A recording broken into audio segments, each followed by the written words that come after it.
I've lived there 14 years, and whenever you mention his name or you mention St. Bonaventure, somebody has a story about Solanus Casey. Father Solanus Casey is a Capuchin Franciscan who spent much of his ministry in the city of Detroit, and he was very well known there and loved by the people, and he created a lot of ministry to the poor there at their soup kitchen, and he lived at St. Bonaventure Friary there, and it's been noted for its care for the poor and working with the poor.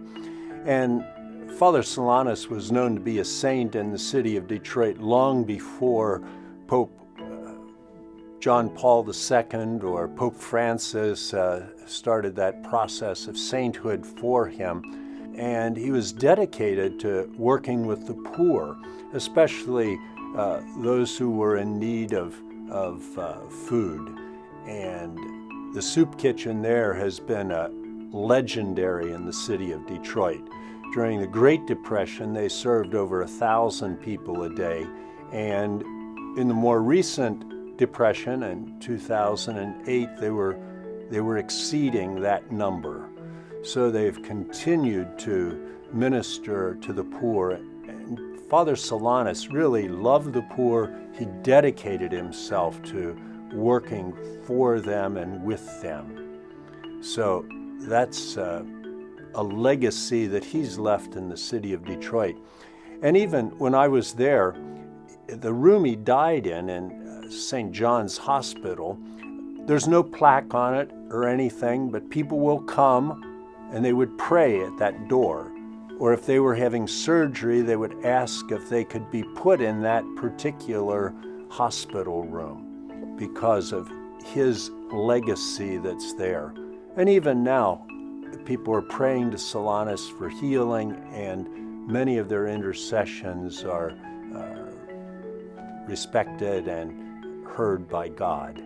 So he's really legendary in the city of Detroit. And I think one of the things that made him so great is the fact that he was a very, very humble friar. He wanted to do exactly what God wanted, no matter what. Completely dedicated to God and God's people.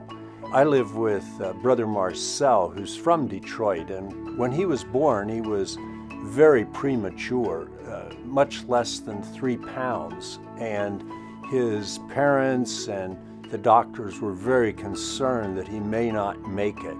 And his mother brought him to Father Solanus at St. Bonaventure there. He prayed over him, and he reassured her he's going to be all right.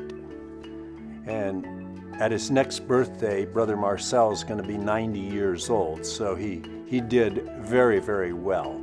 And there are many, many stories like this from the city of Detroit. I've lived there 14 years, and whenever you mention his name or you mention St. Bonaventure, somebody has a story about Solanus Casey.